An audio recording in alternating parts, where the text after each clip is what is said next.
إن الحمد لله نحمده ونستعينه ونستغفره ونعوذ بالله من شرور أنفسنا ومن سيئات أعمالنا من يهده الله فلا مضل له ومن يضلله فلا هادي له وأشهد أن لا إله إلا الله وحده لا شريك له وأشهد أن محمدا عبده ورسوله يا أيها الذين آمنوا اتقوا الله حق تقاته ولا تموتن إلا وأنتم مسلمون يا أيها الناس اتقوا ربكم الذي خلقكم من نفس واحدة وخلق منها زوجها وبث منهما رجالا كثيرا ونساء واتقوا الله الذي تساءلون به والأرحام إن الله كان عليكم رقيبا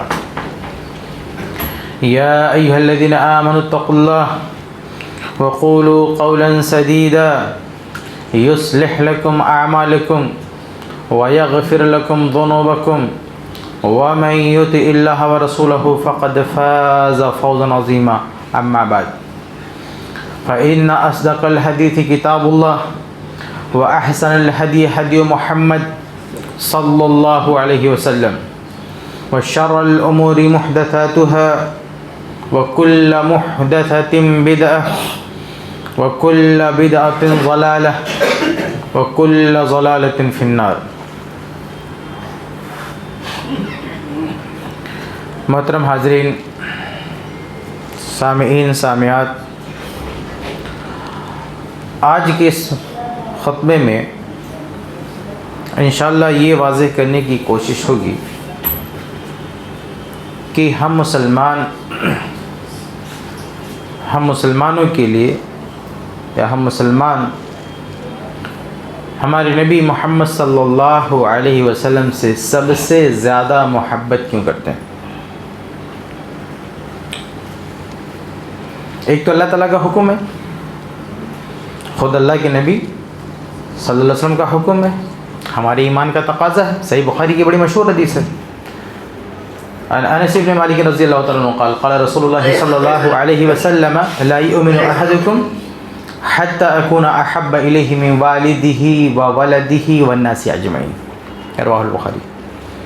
صحیح بخاری کی روایت ہے. ابو ہریرہ رضی اللہ عنہ، انس بن مالک رضی اللہ عنہ روایت فرماتے ہیں کہ اللہ کے رسول صلی اللہ علیہ وسلم نے فرمایا کہ تم میں سے کوئی بھی شخص حقیقی معنوں میں یعنی مکمل مومن نہیں ہو سکتا، مکمل کامل پکا مومن نہیں ہو سکتا جب تک کہ میں یعنی اللہ کے نبی صلی اللہ علیہ وسلم جب تک کہ میں اس کے یہاں اس کے ماں باپ سے بھی زیادہ، اس کے بال بچوں سے بھی زیادہ اور پوری انسانیت سے زیادہ محبوب نہ ہو جاؤں. جیسے بخاری کے حدیث ہے.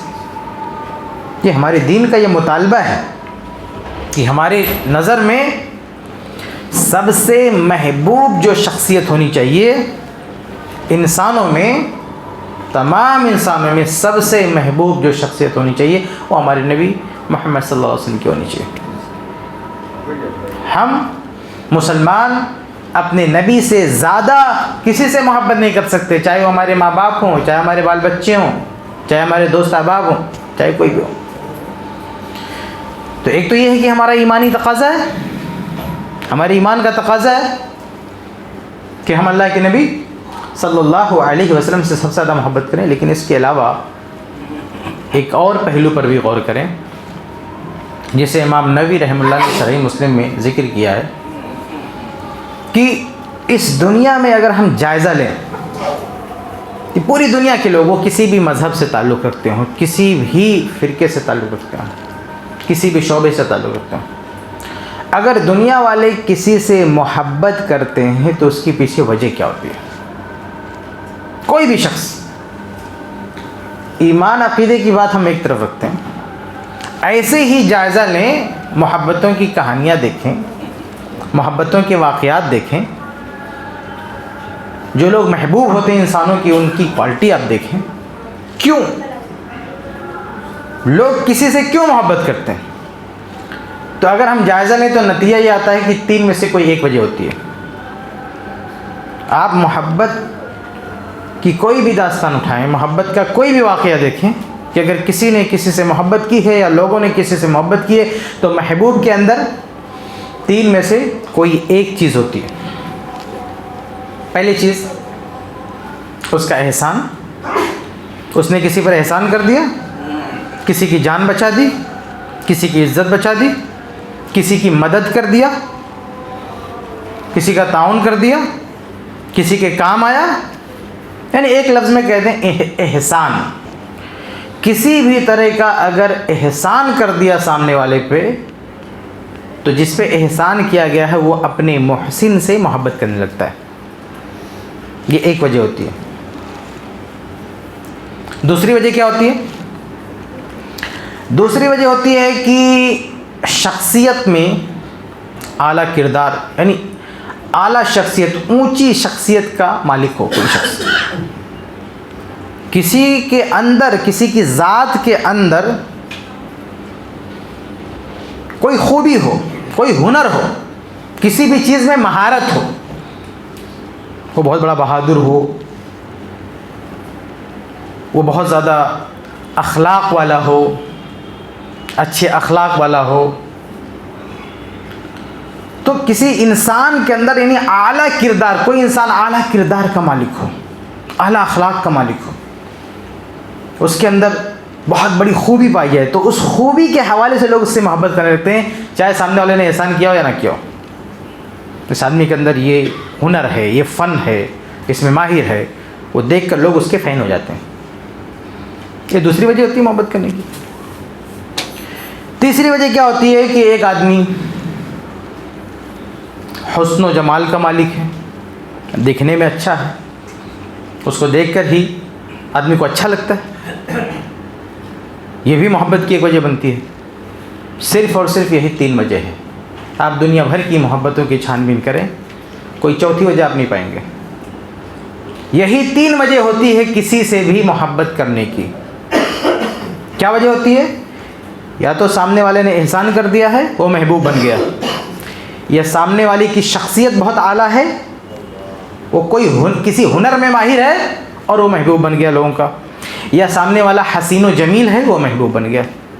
اس کے علاوہ کوئی چوتھی وجہ نہیں ہے. آپ سوچ کے دیکھ لیں. اور دنیا والے جو محبت کرتے ہیں وہ ان تینوں میں سے کوئی ایک چیز ہوتی ہے. ایسا نہیں کہ تینوں چیزیں ایک ساتھ ہوتی ہیں. ایسا نہیں کہ دنیا والوں میں سے کسی نے یا لوگوں نے کسی سے محبت کیا تو سامنے والے نے احسان بھی کیا ہے، سامنے والے کی شخصیت بھی اعلیٰ ہے، سامنے والا خوبصورت بھی ہے. ایسا نہیں ہوتا ہے. ان تینوں میں سے کوئی ایک چیز ہوتی ہے. کسی کا محبوب محسن ہوتا ہے، تو کسی کا محبوب خوبصورت ہوتا ہے، تو کسی کا محبوب اعلیٰ شخصیت کا مالک ہوتا ہے. ان تینوں میں سے کوئی ایک کوالٹی ہوتی ہے، اور وہ بھی معمولی درجے کی، بہت زیادہ نہیں. لیکن امام نووی رحمہ اللہ لکھتے ہیں کہ اگر ہم اپنے نبی محمد صلی اللہ علیہ وسلم کو دیکھتے ہیں جو ہمارے محبوب ہیں، تو پوری انسانیت میں یہ ایک واحد شخصیت ہے، ایک واحد محبوب ہے. تنہا ایک ایسے محبوب ہیں جن کی ذات کے اندر محبت کرنے کی ساری وجوہات ایک ساتھ پائی جاتی ہیں. آپ کا احسان بھی ہے پوری دنیا پر، آپ کی شخصیت میں جو کمالات تھے اس کی کوئی مثال نہیں ہے، آپ حسین و جمیل بھی ہیں. یعنی محبت کرنے کی جو بھی وجہ ہو سکتی ہے وہ ساری وجہ ایک ساتھ ہمارے نبی صلی اللہ علیہ وسلم کے اندر موجود ہے، اور وہ بھی بدرجے اتم. ایک تو ساری وجوہات موجود ہیں، ساری خوبیاں موجود ہیں، اور دوسرا وہ خوبی اتنی اعلیٰ ہے کہ دنیا میں اس کی کوئی مثال نہیں ہے. ہم تھوڑی سی تفصیل دیکھیں گے. سب سے پہلے احسان کی بات کرتے ہیں کہ اللہ کے نبی صلی اللہ علیہ وسلم کا احسان کیا ہے امت پر، انسانیت پر. آپ صلی اللہ علیہ وسلم کے انسانیت پر جو احسانات ہیں وہ بہت اعلیٰ ہے. قیامت تک پیدا ہونے والے جتنے بھی انسان ہیں سب پر اللہ کے نبی صلی اللہ علیہ وسلم کا بہت بڑا احسان ہے. اس سے پہلے آپ جانتے ہیں تاریخ پڑھیں انسانوں کی کہ کوئی نبی کسی کے پاس بھیجا گیا، ان لوگوں نے بات نہیں مانی، تو نتیجہ کیا ہوگا؟ پوری قوم کو تباہ و برباد کر دیا گیا۔ قوم لوط، قوم ہود، قوم عاد، قوم سمود، قوم نوح، ان لوگوں کا کیا حال ہوا کہ اگر انہوں نے اللہ پر ایمان نہیں لایا، دعوت دی گئی، ایمان نہیں لائے، سدھار نہیں کیے، تو جو ایمان والے تھے ان کو الگ کر کے باقی سب کو تہس نہس کر دیا گیا۔ یہ پہلے ایسے ہوتا تھا، لیکن ہمارے نبی صلی اللہ علیہ وسلم تشریف لائے تو آپ نے اللہ تعالیٰ سے دعا فرمائی کہ اے اللہ سألت اللہ یہلک امتی بالغرق، اور بعض روایت میں ہے بما عذب به الامم قبلہم، کہ اے اللہ میری امت کو اس طرح ہلاک مت کرنا جیسے پہلے ان کو ہلاک کر دیا تھا۔ یہ نہیں مانتے ہیں، نہیں سدھرتے ہیں تو ان کو مہلت دینا، ورنہ آج اس امت کے اندر وہ ساری برائیاں ہیں جن برائیوں کی وجہ سے پہلی قوموں کو تباہ و برباد کر دیا گیا ہے۔ پرانی قوموں کی تاریخ آپ پڑھیں، جن کو تہس نہس کر دیا، جن پہ زلزلہ آیا، جن پہ پتھروں کی بارش ہوئی، یا جو سیلاب میں ڈبو دے گئے، کسی بھی طرح سے مارے گئے، جن وجوہات کی بنا پہ وہ مارے گئے، ان پر اللہ کی تباہی نازل ہوئی، وہ وجوہات آج اس امت میں بھی ہیں، لیکن وہ محفوظ ہیں، ان پر ایسی کوئی تباہی نہیں آ رہی ہے۔ ہلکا پھلکا جھٹکا دیتا اللہ تعالیٰ، لیکن پوری امت کو ختم کر دے، ایسا نہیں ہو رہا ہے۔ وجہ کیا ہے؟ وجہ نبی کا احسان ہے۔ وجہ یہ ہے کہ اس امت کے نبی نے اللہ سے یہ دعا کی ہے کہ اے اللہ میری امت کو ایسے تہس نہس نہیں کرنا۔ ہمارے نبی کو جانوں کی حفاظت کی فکر تھی، ہمارے نبی کو صرف یہ ذمہ داری دی گئی تھی کہ اللہ کا میسج، اللہ کا پیغام پہنچا دے، بس آپ کی ذمہ داری ختم ہے۔ لیکن ہمارے نبی سے اسی پر بس نہیں کرتے تھے، بلکہ آپ فکر مند ہوتے تھے، آپ دردمند ہوتے تھے، آپ پریشان ہو جاتے تھے اگر کوئی ہدایت پہ نہیں آتا تھا تو۔ حتیٰ کہ قرآن میں اللہ تعالیٰ نے کہا فَلَعَلَّكَ بَاخِعٌ نَفْسَكَ عَلَىٰ آثَارِهِمْ إِن لَّمْ يُؤْمِنُوا بِهَٰذَا الْحَدِيثِ أَسَفًا، کہ اے نبی آپ کی محنتوں کو دیکھ کر ایسا لگتا ہے کہ آپ اگر یہ لوگ ایمان نہیں لائیں گے تو ان کے پیچھے پڑھ کے آپ اپنے آپ کو ہلاک و برباد کر دیں گے۔ اے نبی آپ سے یہ مطالبہ نہیں ہے، آپ کا یہ کام نہیں ہے کہ آپ خود کو تباہ و برباد کر دیں، نہیں، آپ نے اللہ کی بات پہنچا دی، آپ کا کام ہو گیا۔ لیکن اللہ کے نبی صلی اللہ علیہ وسلم اس سے بھی آگے بڑھ کے تڑپتے تھے، تکلیفیں کھاتے تھے، گالیاں کھاتے تھے، صرف اس لیے کہ یہ لوگ سدھر جائیں اور جہنم کی آگ سے بچ جائیں۔ یہ احسان نہیں تو اور کیا ہے؟ صحیح بخاری کی حدیث ہے، اللہ کے نبی صلی اللہ علیہ وسلم مثال دے کر کہتے ہیں انما مثلی ومثلکم کمثل رجل استوقد نارا، کہا کہ میری مثال اور تمہاری مثال ایسی ہے جیسے کسی آدمی نے آگ جلایا، فجعل الفراش وهذه الدواب التي تقع في النار يقعن فيها، تو اس آگ کے جلنے کے بعد جو پتنگے ہوتے ہیں، پروانے ہوتے ہیں، وہ آگ میں کودتے ہیں، جل جاتے ہیں۔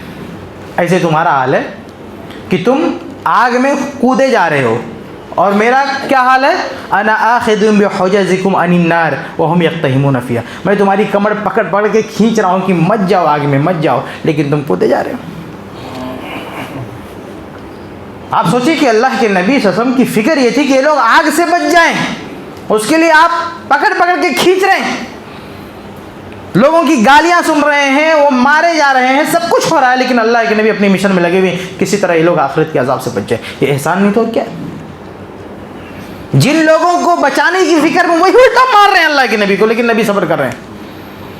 آج اگر آپ کسی کو دیکھیں کہ کنویں میں کودنے جا رہا ہے، خودکشی کرنے جا رہا ہے، آپ اس کو بچانے کے لیے گئے، وہ الٹا آپ پر تھوکنے لگا، آپ کو گالیاں دینے لگا، آپ کے ساتھ حرکتیں کرنے لگا، آپ کو مارنے لگا، نوچنے لگا، تو ابھی آپ اس کو بچائیں گے؟ ہو سکتا ہے آپ ایک لات مار کے ڈھکیل دے اس کو، جا مر۔ لیکن ہمارے نبی صلی اللہ علیہ وسلم کو کس طرح ستایا گیا، جبکہ مقصد سامنے والوں کی خیر خواہی تھی۔ آپ صحیح بخاری کا واقعہ دیکھیں، طائف کا واقعہ، امام ترمذی رحمہ اللہ نے شمائل میں روایت نقل کی، شیخ البانی رحمہ اللہ نے حسن قرار دیا۔ جب آپ تبلیغ کے لیے گئے تو ان لوگوں نے آپ کو مارا، لہو لہان کر دیا. آپ ان کی عاقبت سنوارنے گئے تھے، ان کی بھلائی کے لیے گئے تھے، ان پر احسان کرنے کے لیے گئے تھے، لیکن جواب میں کنکر پتھر مارے، بدماشوں اور اوباشوں کو پیچھے لگا دیا. آپ کا جسم لہو لہان ہو گیا، خون سے لہو لہان ہو گیا، ایسا مارا. کائنات کی سب سے عظیم ہستی اس کے ساتھ یہ سلوک کیا. اللہ رب العالمین بھی جلال میں آ گیا. روایت کے الفاظ ہیں فَبَعَثَ إِلَيْهِ مَلَكَ الْجِبَالِ، اللہ تعالیٰ نے پہاڑوں کے فرشتوں کو بھیجا، پہاڑی فرشتوں کو بھیجا. اللہ کے نبی نے آسمان کی طرف آنکھ اٹھائی تو کیا دیکھتے ہیں کہ جبریل السلام موجود ہے. فنادانی جبریل، جبریل نے کہا کہ ان اللہ قد سمع قول قومک لک وما ردوا علیک، کہ اے محمد آپ کی قوم نے آپ کے ساتھ جو کچھ کیا، جو جواب دیا ہے آپ کے احسان کے بدلے میں، اللہ سب دیکھ رہا، اللہ نے سب سن لیا. وقد بعث الیک ملک الجبال، اب حد کر دی ان لوگوں نے، اللہ نے یہ پہاڑ کے فرشتے کو بھیجا ہے. لِتَأْمُرُهُ بِمَا شِئْتَ فِيهِمْ، آپ آرڈر کریں، حکم کریں، جو کہیں گے یہ کرنے کے لیے تیار ہے. اس کے بعد وہ پہاڑی فرشتہ نبی کو مخاطب کرتا ہے اور کہتا ہے یا محمد ذالک فیما شئت، اے محمد یقیناً وہی ہو کر رہے گا جو آپ کہیں گے. لئن شئت لأطبقن بین الخشبتین، اگر آپ چاہیں تو پہاڑوں کے بیچ میں ان سب کو پیس کر رکھ دوں، سب کو فنا کر دوں، سب کو ختم کر دوں، آپ ایک اشارہ دے دیں. اللہ اکبر. لوگ اللہ کے نبی صلی اللہ علیہ وسلم کے بارے میں اس طرح کی بدزبانی کرتے ہیں کہ اگر ان کے ہاتھ میں کہیں ایٹم بم آ گیا ہوتا تو پوری دنیا کو مار دیتے. نعوذ باللہ، ایسی بات بھی لوگ کہتے ہیں کہ ایٹم بم سے بڑی چیز ہاتھ میں تھی. جن لوگوں نے کنکر پتھر پھینکے تھے اس کا جواب پہاڑ سے دے سکتے تھے، چٹان پڑھا سکتے تھے. نبی کے پاس یہ پاور تھا، یہ طاقت تھی. فرشتہ کھڑا تھا، بس صرف اشارے کا منتظر تھا. نبی ایک اشارہ کرتے پیس لیے جاتے وہ لوگ. لیکن نبی نے کیا کہا؟ کہا نہیں کہ ان کو نہیں مارنا، ان کو چھوڑ دو.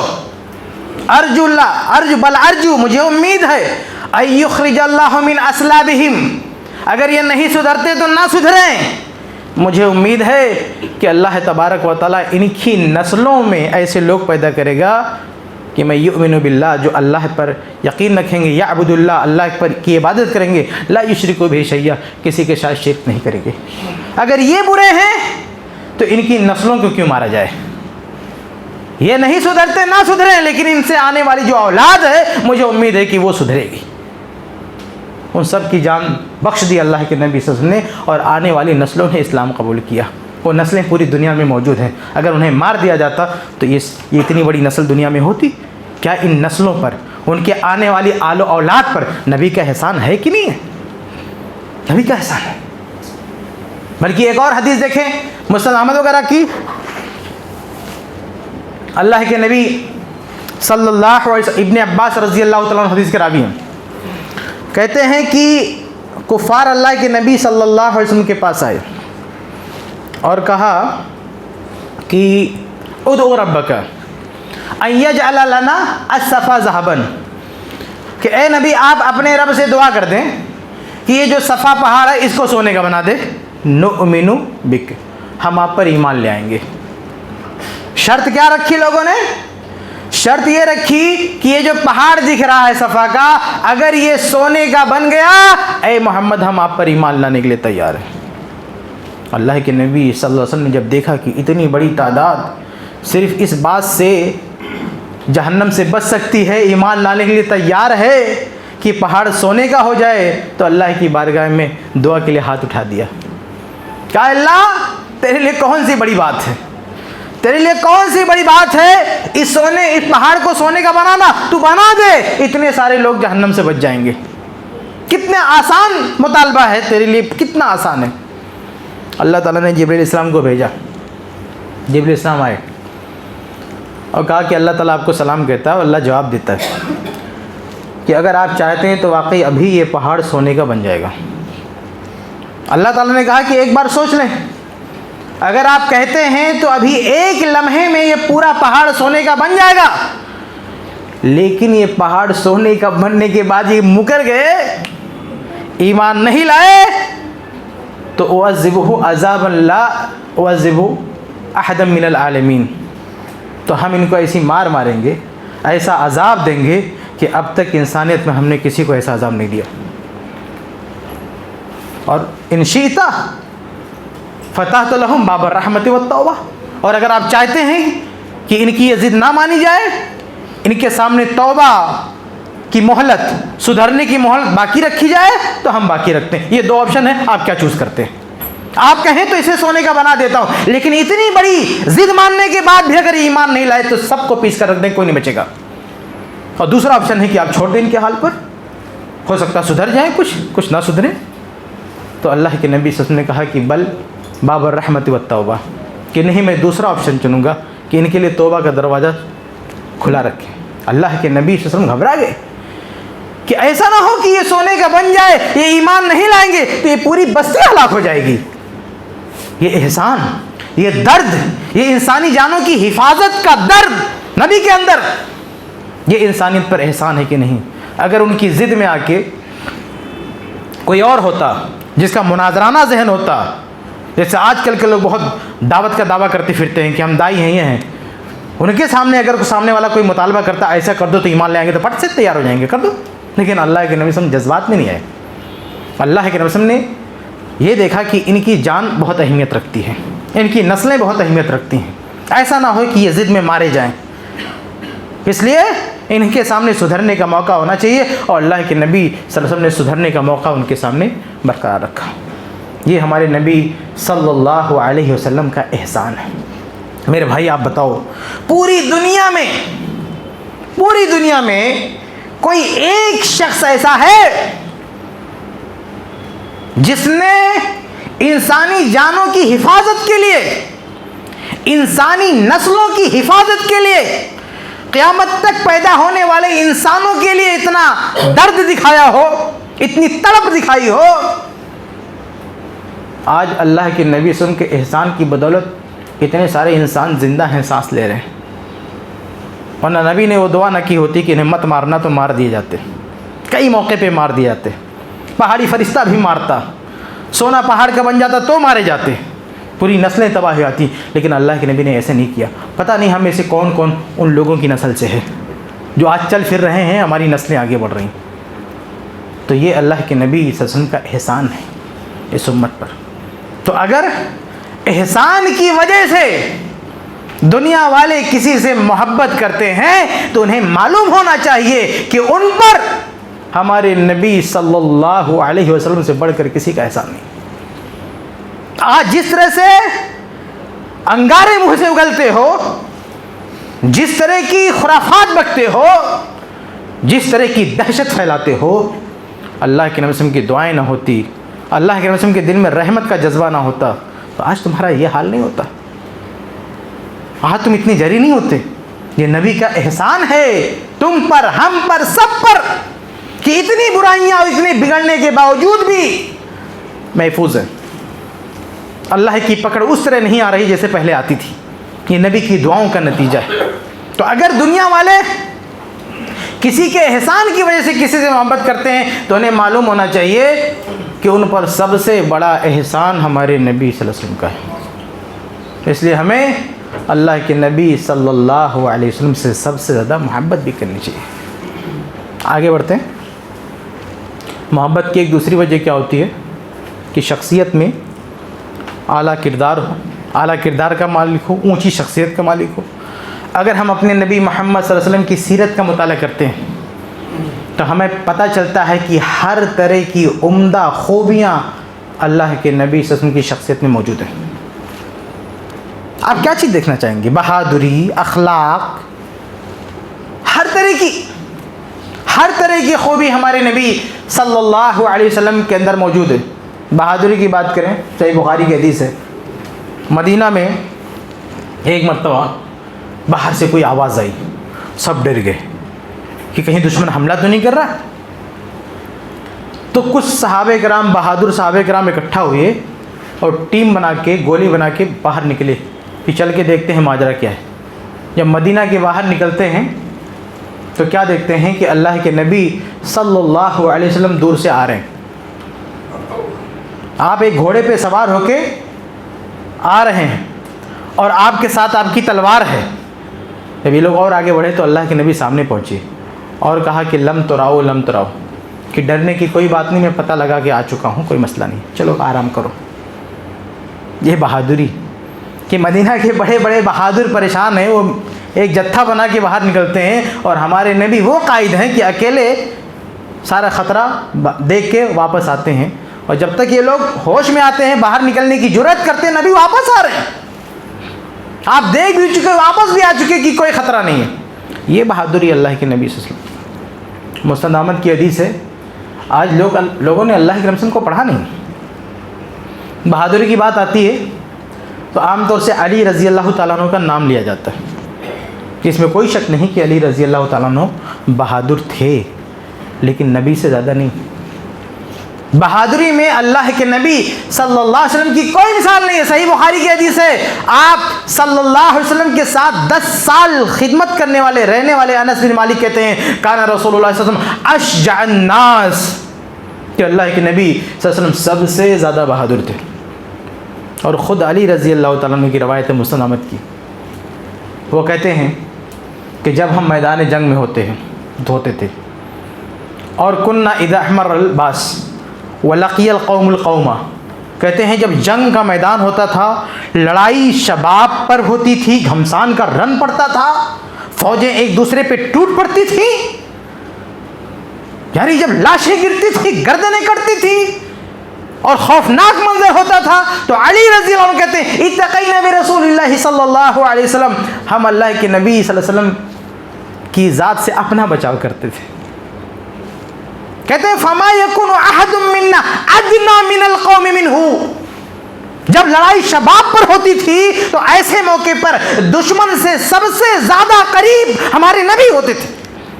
ہمارے نبی سے زیادہ دشمن کے قریب کوئی نہیں، سب سے آگے ہوتے تھے. یہ کون کہہ رہا ہے؟ یہ خود علی رضی اللہ تعالیٰ عنہ کی شہادت ہے، ان کی گواہی ہے. ایسی بہادری کی مثال پوری دنیا میں ہے نہیں. یہ شخصیت کا کمال ہے جس کی کوئی نظیر نہیں، کوئی مثال نہیں. اگر آپ اخلاق کی بات کریں تو خود عرش والے نے گواہی دی انک لعلی خلق عظیم. بلکہ ایک مثال دوں، اس کی روایت ہے، امام ترمذی نے شمائل میں روایت نقل کی، شیخ البانی رحمہ اللہ نے حسن قرار دیا، بڑی پیاری روایت ہے.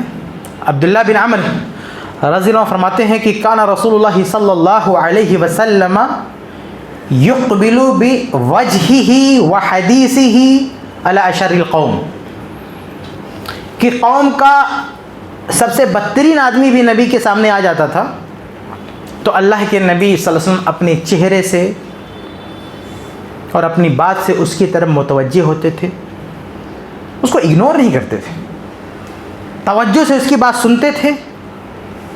یہاں تک کہ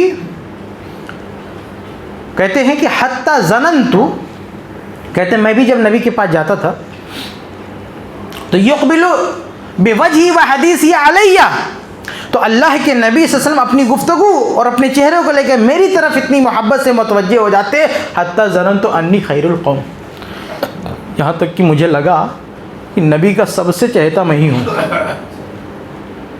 کہتے ہیں اللہ کے نبی نبی نے ایسا پیار دیا کہ جو بھی نبی کے پاس جاتا تھا لگتا تھا کہ نبی کا سب سے چہتا یہی ہے.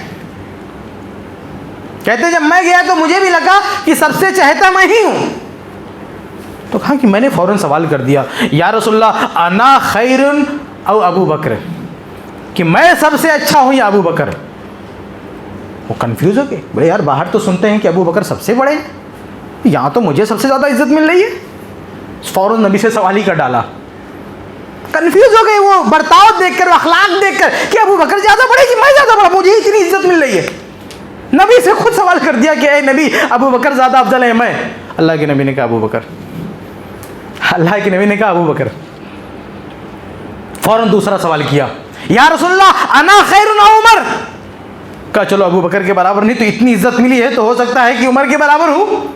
کہا اللہ کے نبی بتائیں کہ عمر سب سے بہتر ہے یا میں، ان دونوں میں کون؟ کہا عمر تم سے بہتر ہے. پھر اگلا سوال کیا کہ اللہ کے نبی انا خیر او عثمان، کہا تیسرا نمبر عثمان کا آتا ہے، اللہ ان کا نام لے کے پوچھتے ہیں، کہا عثمان سب سے بہتر ہے یا میں؟ اللہ کے نبی نے کہا عثمان۔ یہ آپ سمجھ گئے، یہ اتنا پوچھا تھا، آگے کوئی سوال نہیں کیا، سمجھ گئے کہ مقام سب کا اپنا اپنا، لیکن نبی کا برتاؤ سب کے ساتھ ایک جیسا، فضیلت سب کی اپنی اپنی، مقام سب کا اپنا اپنا، لیکن نبی کا اخلاق، نبی کا برتاؤ سب کے ساتھ ایک سا تھا۔ کہتے ہیں فلما سألتہ فصدقنی، جب میں نے یہ سوالات پوچھنا شروع کیا تو اللہ کے رسول نے سچائی سامنے رکھ دی کہ میری کیا حیثیت ہے، ان لوگوں کی کیا حیثیت ہے، لیکن نبی کا برتاؤ سب سے یکساں ہے۔ پھر آگے وہ کہتے ہیں فلوددت انی لم اکن سألتہ، میں جب یہ سب سمجھ گیا تو میں بہت شرمندہ ہوا، میں سوچتا تھی کہ کاش میں نے یہ سوالات نہ اٹھائے ہوتے۔ کہتے مجھے شرم آتی تھی کہ میں نے سوچ کیسے لیا کہ ابو بکر سے بہتر، میں نے سوچ کیسے لیا کہ میں عمر سے بہتر، میں نے سوچ کیسے لیا کہ عثمان سے بہتر۔ اپنے ان سوالات پر ان کو شرمندگی ہوتی تھی۔ یہ شرمندگی کیوں ہوتی تھی؟ نبی کا اخلاق دیکھ کے کنفیوز ہو گئے۔ آج پوری دنیا میں ایک آدمی بتا دو کہ اس کے پاس جو بھی جائے اخلاق دیکھ کر یہ سمجھ لے کہ اس کا میں سب سے بڑا چہیتا۔ ایسا اخلاق کوئی دے گا؟ ایسا اخلاق کسی کے پاس ہے؟ وہ بخاری کی روایت ہے، ثمامہ بن اسال، نبی کا جانی دشمن، وہ کہتا ہے کہ محمد سے زیادہ مبغوض چہرہ نعوذ باللہ میری نظر میں کوئی نہیں تھا، حتیٰ کہ نبی کے شہر سے بھی نفرت کرتا تھا۔ وہ جب پکڑ میں آیا مسجد کے کھمبے سے باندھ دیا، اس کے ساتھ کوئی تعذیب، کوئی کارروائی نہیں۔ اللہ کے رسول نے بولا بھی نہیں کہ اسلام قبول کر لے۔ مسجد میں بدا ہوا تھا، اللہ کے نبی نماز پڑھتے تھے، لوگوں سے بات چیت کرتے تھے، اس سے کچھ نہیں کہا، اس سے صرف یہ پوچھے میں عندک یا ثمامہ تمہارا کیا خیال ہے، کیا حال ہے؟ تو وہ کیا کہتا تھا؟ ان تقتل زاد امین، کہ اے محمد اگر تم مجھے مار دو گے تو ایک خونی کو مارو گے، یعنی تمہارا حق ہے، تمہارا رائٹ ہے، میں نے تمہارے لوگوں کو مارا ہے، تمہارے لوگوں کی جان لی ہے، میں تمہارا مجرم ہوں، اگر مجھے قتل کر دو گے تو آپ پہ کوئی دوش نہیں ہے، کیونکہ میں اس لائق ہوں کہ مجھے مارا جائے۔ لیکن وَإِن تُنِمْ عَلَى شَاكِرِينَ، لیکن اگر احسان کر دو، چھوڑ دو، تو میں اس کا شکر گزار رہوں گا۔ ایک ایسا مجرم جو اقراری ہے، جو یہ کہتا ہے کہ میں سزائے موت کا مستحق ہوں، اتنا بڑا مجرم مسجد کے کھمبے میں باندھ دیا، کوئی ڈانٹ ڈپٹ نہیں، کوئی بات چیت نہیں، صرف حال چال پوچھا۔ لیکن مسجد میں آپ اٹھ بیٹھ رہے ہیں، صحابہ کرام سے کیسے بات کریں، صحابہ کرام کے ساتھ نبی کا اخلاق کیا، وہ سب کھڑے ہو کے دیکھ رہا۔ تین دن کے بعد اللہ کے نبی نے کہا اس کو چھوڑ دو، کہا اس کو چھوڑ دو اور جانے دو۔ اللہ کے نبی صلی اللہ علیہ وسلم کا اپنے اخلاق پر، اپنے تعامل پر اعتماد تھا کہ 3 دن کے اندر جس نے ہم کو دیکھا ہے، ہمارا جو رویہ دیکھا ہے، یہ رویہ اگر اس کے اندر دھڑکتا ہوا دل ہے تو اس رویے سے یہ سدھر جائے گا، اس کو جانے دو۔ یہ باہر جاتا ہے، بعد میں پلٹ کے آتا ہے اور کہتا ہے کہ اے محمد، آج سے پہلے آپ کا چہرہ سب سے مبغوض تھا، لیکن اصبح وجهك احب الوجوه الی، لیکن آج میری نظر میں سب سے بہترین چہرہ، سب سے محبوب چہرہ آپ کا ہے۔ وہ شخص جو سب سے زیادہ نبی سے نفرت کرتا تھا، نبی کے اخلاق کو دیکھا تو سب سے زیادہ نبی سے محبت کرنے لگا۔ یہ نبی کی شخصیت ہے کہ جو سب سے زیادہ نفرت کرتا تھا، اس کی نظر میں سب سے بڑے محبوب اللہ کے نبی بن گئے۔ کیا دیکھ کے؟ اخلاق دیکھ کر، اخلاق دیکھ کر۔ اس پر نبی کا احسان بھی تھا، اخلاق بھی تھا، دونوں چیزیں دیکھ۔ تو یہ دوسری چیز ہے کہ اگر دنیا والے کسی کا اخلاق، کسی کا کردار، کسی کی شخصیت دیکھ کر کسی کے فین ہوتے ہیں، کسی سے محبت کرتے ہیں، تو محمد صلی اللہ علیہ وسلم سے بڑی کوئی شخصیت ایسی نہیں ہے، کوئی اونچی شخصیت نہیں ہے جن کے اندر ہر طرح کے کمالات ہوں، بہادری کے، سخاوت کے، اخلاق کے، ہر طرح کے کمالات بھرے، وہ بھی بے مثال، جس کی دنیا مثال نہیں پیش کر سکتی ہے۔ اس لیے اگر کوئی کسی کا ہنر دیکھ کے محبت کرنا جانتا ہے، محبت کرنا چاہتا ہے، تو ہمارے نبی سے محبت کرے۔ آگے بڑھتے ہیں۔ تیسری چیز، محبت کی تیسری وجہ ہوتی ہے حسن و جمال۔ اللہ کے نبی صلی اللہ علیہ وسلم کو اللہ تعالیٰ نے جو حسن و جمال دیا تھا، اس پوری امت میں وہ حسن و جمال کسی اور کو نصیب نہیں ہوا۔ امت محمدیہ میں، اس سے پہلے کی بات نہیں، امت محمدیہ میں اللہ رب العالمین نے ہمارے نبی کو جو حسن و جمال دیا، اس کی کوئی مثال نہیں ہے۔ ایک شعر ہے، علامہ صحابی رسول حسان بن ثابت رضی اللہ عنہ کی طرف منسوب ہے، اس کی صحیح سند تو ہم کو نہیں مل سکی، لیکن وہ نبی کی طرف منسوب کیا جاتا ہے. وہ ثابت ہے نہیں ثابت ہے الگ بات ہے، لیکن جو لائن ہے اس میں جو بات کہی گئی وہ اپنی جگہ پہ سچ. کہتے ہیں کہ حسان بن ثابت رضی اللہ عنہ جو شاعر رسول تھے. اب دیکھیں کسی کی خوبصورتی کو اچھے طریقے سے بیان کرنے کا ہنر جس کے اندر ہوتا ہے وہ شاعر ہوتا ہے. تو حسان بن ثابت کیا کہتے ہیں؟ وَأَحْسَنَ مِنْكَ لَمْ تَرَقَتُ عَيْنِي وَأَجْمَلَ مِنْكَ لَمْ تَلِدِ النِّسَاءُ، کہ آپ سے زیادہ حسین کسی آنکھ نے دیکھا نہیں اور آپ سے زیادہ جمیل کسی ماں نے جنا نہیں. حسین جمیل دونوں کا.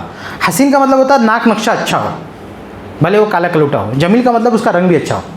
تو حسین بھی کہا جمیل بھی کہا کہ آپ کا جو ناک نقشہ ہے وہ بھی بے مثال ہے اور جو رنگ ہے کلر ہے وہ بھی بے مثال ہے. آگے کیا کہا؟ اللہ اکبر. کہا کہ مبرأ من کل عیب کأنک قد خلقت کما تشاء، کہ آپ ہر عیب سے پاک ہو کر پیدا ہوئے ہیں، ایسا لگتا ہے کہ آپ نے خود اپنے آپ کو بنا لیا. بعض لوگ اس پہ اعتراض کرتے ہیں کہ جو ہے یہ شعر مناسب نہیں ہے، لیکن اصل میں یہ شاعر کی تعبیر ہے. شاعر کیا کہنا چاہتا ہے کہ آپ کو دیکھ کے ایسا لگتا ہے کہ آپ نے خود اپنے آپ کو بنا لیا. اصل میں یہ استعارہ ہے، ایک طرح کی تشبیہ ہے، ایک طرح کا مطلب ایک انداز ہے خوبصورتی کو بیان کرنے کا. اگر آپ کچھ سننا چاہیں تو دیکھیں، اگر کوئی عورت جو اپنے آپ کو بناؤ سنگار کرتی ہے تو آپ دیکھیں کہ کتنا زیادہ اپنے آپ کو سجاتی ہے. کبھی کبھی اس کی اصلی شکل گم ہو جاتی ہے، اور ڈریسنگ ٹیبل پہ آتی ہے تو کتنا اپنے آپ کو سجاتی ہے. ابھی اللہ تعالیٰ کہہ دے تو کیسا بننا چاہتی بن جا، تو آپ بتائیے کون سا خوبصورتی چنے گی وہ. تو نبی کو دیکھ کر شاعر کیا کہتا ہے کہ آپ کی خوبصورتی ایسی ہے کہ ایسا لگ رہا ہے کہ اللہ نے کہہ دیا کہ آپ بن جائیے جیسا بننا چاہتے ہیں، اور آپ نے سب سے بہترین خوبصورتی آپ نے منتخب کی ہے. تو یہ مقصد نہیں ہے کہ خود اپنے آپ کو بنا لیا، مقصد یہ کہ ایسا لگتا ہے کہ اللہ نے آپ کو اختیار دے دیا ہو، یہ بن جاؤ جتنا اچھا بننا ہو. آج بھئی عورتوں کو اختیار نہیں، لیکن پھر بھی کیسا بننے کی کوشش کرتی ہے. آدمی بھی کوشش کرتا ہے. اگر اللہ اختیار دے تو بتائیے وہ کیا کرے گا. تو شاعر خوبصورتی دیکھ کے حیران ہے، کہتا ہے کہ ایسا لگ رہا ہے کہ آپ کو اختیار دے دیا کہ آپ بن جاؤ. یہ خوبصورتی اللہ کی رحمت کو جو ملی اس کی کوئی مثال نہیں ہے. تو اگر دنیا والی خوبصورتی دیکھ کر محبت کرنا چاہتے تو نبی سے زیادہ خوبصورت بھی کوئی نہیں. تو آپ دیکھیں کہ محبت کے 3 اسباب جس کی وجہ سے دنیا والے محبت کرتے ہیں: احسان، اعلیٰ شخصیت، حسن و جمال. یہ تینوں چیزیں ایک ساتھ نبی کے اندر موجود ہیں اور بدرجے اتم موجود ہے، جس کی کوئی مثال نہیں. جس شخصیت کے اندر یہ تینوں چیزیں ایک ساتھ موجود ہو اسے یہ کہنے کا حق ہے لا یؤمن احدکم حتی اکون احب الیہ من والدہ وولدہ والناس اجمعین، کہ تم میں سے کوئی مومن نہیں ہو سکتا جب تک کہ میں اس کی نظر میں اس کے ماں باپ سے زیادہ، اس کے بچوں سے زیادہ اور پوری کائنات سے زیادہ محبوب نہ ہو جاؤں. یہ حق ہے ہمارے نبی کو کہنے کا جو ہمارے نبی نے کہا ہے. یہ ہے محبت رسول کا عقیدہ جو ہم اپنے دل و جان میں رکھتے ہیں. ہماری نظر میں ہمارے نبی سے بڑا محبوب کوئی نہیں ہے. اللہ تعالیٰ سے دعا ہے کہ اللہ تعالیٰ ہم سب کو اسی عقیدے پر باقی رکھے، اور اللہ کے رسول سے محبت کا جو تقاضا ہے کہ آپ کے فرامین، آپ کے احکامات پر عمل کریں، اللہ تعالیٰ وہ تقاضے بھی ہم سے پورا کرائے. آمین رب العالمین.